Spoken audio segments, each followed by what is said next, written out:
next in-depth catch-up. And what do? We did. Me and Richard went to Bonehill Mill because we like it at Bonehill Mill.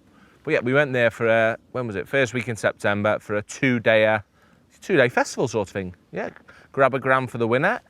Weight overall, so it was, your section points didn't matter and all that. It was all about your position or obviously your weight overall, funny enough, with the 2 days combined. And it was weird. It was good, but it was weird. It was the best word, unexpected in the methods that we were catching on and just how it fished.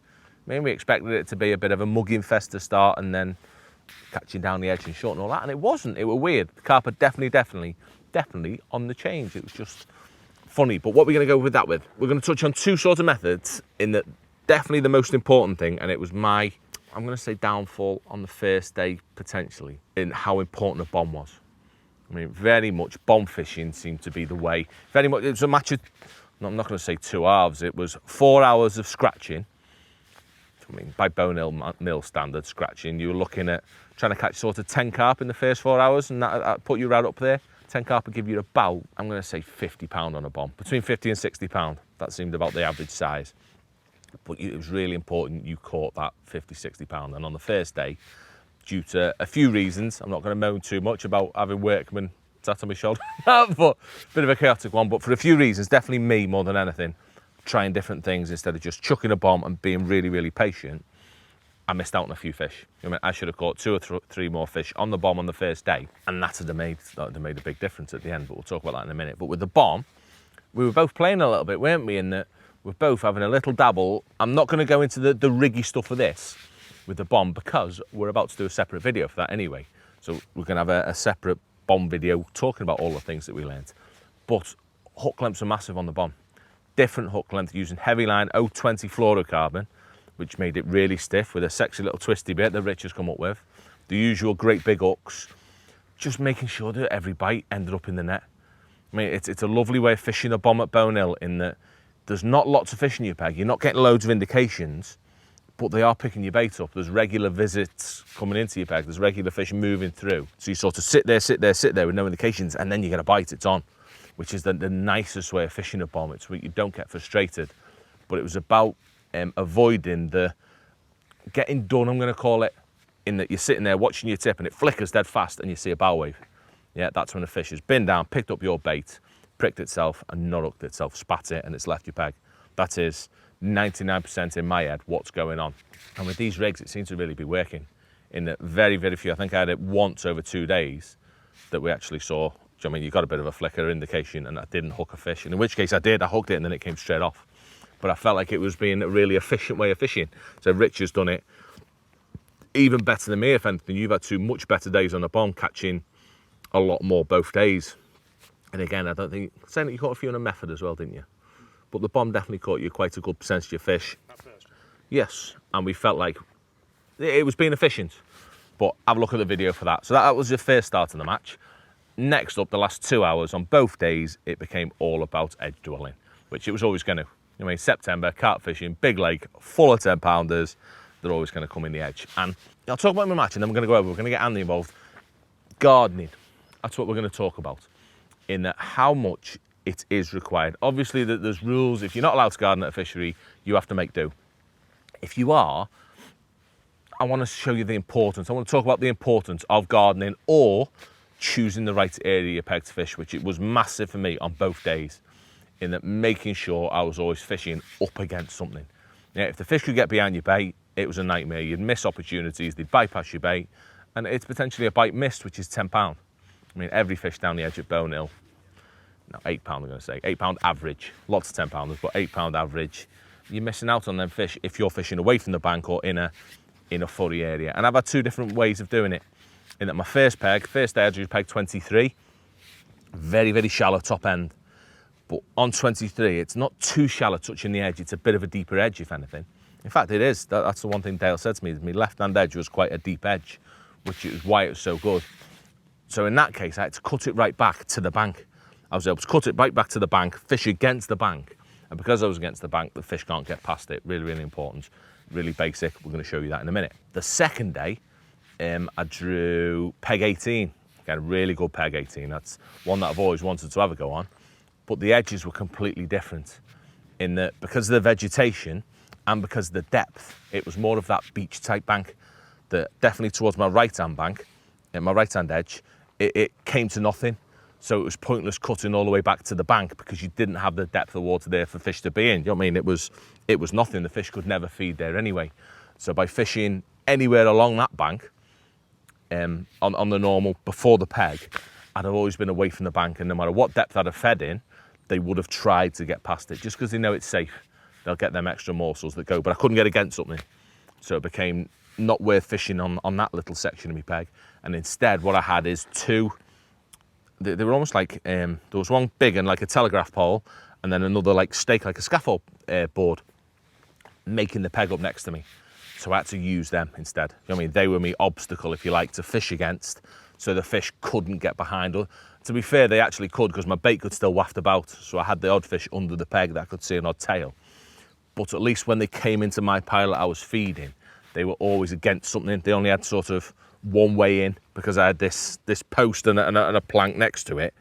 If I fished right up against them, at least the fish's heads were always, or as best as I could make it happen, keep in the right sort of position, just to alleviate liners, just to make sure I'm getting bites. So every fish is so important. So the weights were civilised. They were nice weights. First day, I've messed up. I've had 125 pound. I've probably had 100 pound in the last hour and 40 down the edge. So really, really important. I got it a bit wrong. I foul-hooked a few. So trying to catch too many, trying to big pot, trying to catch 300 million pound. I was a bit of a knob, to be fair, on the first day. Just tried to catch too much instead of just being patient, just catching one and taking it for what it was worth. Definitely made an error there. And after the first day, I was 30 pound behind. I think Dale's dad Neil won the match with 152. Cy Rich was second, 138, and I think Richard was third with 132. But no one was too far away, which was nice. £30 may seem a lot, but at Bonehill it's 3 fish. I mean, 4 fish on average.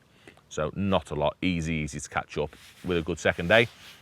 Second day, I had a much better day, drew a much better peg 18.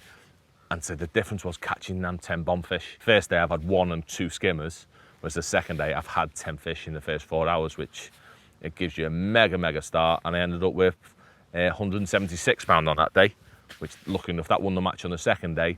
It clawed nearly everything back, and they ended up with, what they ended up with, about £302 or something. I fell £6 short. I mean, Cy's been second in the match, Cy Richardson. He's been second in the match on peg 8 with £170, I think. And I've ended up coming second. I think I was £6 behind Cy. So 1 fish. So being sensible on that first day, just catching that 1 bomb fish, being better down the edge, it would have made a difference for me. I should have won that one. I was a bit annoyed at myself. But fair play to Cy. I mean, a lovely bloke. I've got a lot of time for Cy, so it was nice to see him win. He's done really well. And even Richard took some money home. Neil's come third. I forget the weight. I'm useless of all that. He's not been far behind. I think he was £10 behind me. And I think Richard was about £15 behind me as well in fourth. But a lovely 2 days fishing. But for now, I want to nip over there. I'm going to get my crazy mate involved. And we're just going to talk about the importance of gardening to make sure your peg's right, so you're fishing in the right depth. Right. So as I said, controversial thing of gardening. No, just get on with it. Get the shears out and give it a big one, Jay. Come on. But, if the rules allow and the bank's right for doing it, it can double your catch rate, can't it? Oh, 100%. I've been guilty of it in the past, of not doing it, and it's like, you come like see you at the end of the match where you've been across and like done it all nice and neat. Yes. Like, it's just next level. It does make a massive difference. It does. It's something that puts more fishing in it, doesn't 100%. it? And this, perfect sort of example for getting it right. Because at the minute, he ain't a mile off. Well, it just so happens, Jay, that back in April, I might have gardened on this You peg. might have done this, exactly. It's like it's grown up a little bit, mate. Yeah, but it is. That's standard for a commercial, isn't it? Definitely. It gets fished the edge regular, but that can be made so much better. Yeah. More efficient. Because at the minute, you'd be fishing it, and the closer you can get in, it's about here. Yeah.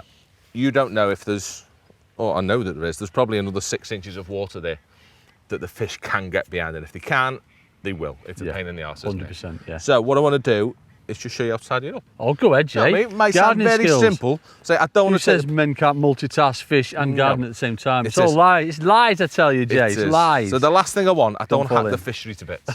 I mean, you've got to know that you're allowed. Yes. But what I'm after is just keeping it as flush as I possibly can. See, I found a little hole there already. That's Already it's come further back. You're looking to trim the bush. Nice, aren't you, Jay? Keep it all nicely trimmed. Behave yourself. I knew you'd be naughty on this. Yeah? So Mate, you can that's see lovely. this. Straight away, I found myself another 6 inches, which apparently that's what all men wish for. Is an extra Cheeky! Well, See, I we've wish made for it nice. another two, Make sure mate, there's but no roots I sticking know what out. you mean. Yeah. And you've got landing net there for us to make it all beautiful. I like that. So that No, I'll is- just leave it, mate. Let it blow down to whoever's on the end do you? peg. Whoever's next No. peg. All No, carp this- gobbing everywhere. This is where what they say, innit? To be fair, and a lot of them, Jay, they let you garden as long as obviously you're taking that out on the top, and you're not like going right down, aren't they? Yeah, don't Does that take make this. sense? That's all you want to do is not be So you're not scooping stirring all away that at bottom tons up of and everything. water, not Yes. wrecking the bank. Yep. All you're doing is cutting a few roots away, a few little overhangy bits. Yep. Make sure you do this so you're not annoying anyone else's peg. Love that. Look at that. Beautifully And garden. then you can spread that back onto the bank to all sort of like mulch in. You know what I mean? Yeah. Garden everything. Garden. Obviously, you might have to do a little bit of this as well, Yep. but that's just So for you can see. visibility. Yeah. Yeah. Again, just taking the tops off. But now, I know I can get tight in there. Yeah, boy. Yeah, my float can literally be as tight as I want it. Yeah, it can't really get underneath. I know that it's not undercut too much. I'm tight against the bank. Yeah. And it just means they can't get behind. Whereas before, I was probably there, Yeah. which that's actually gone as well.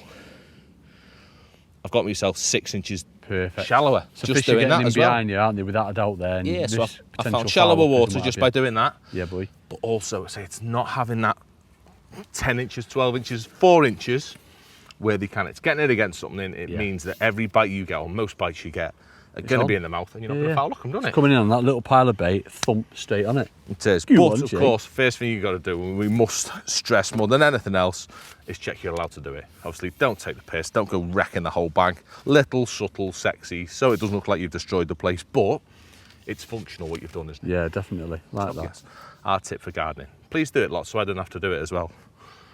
Yeah, to be fair, yeah. Get someone else on the go. Saves a job at the start of the match, doesn't it? But yeah, gardening 101. Now we just got to come catch some fish. Go on the Titchmarsh. Yeah.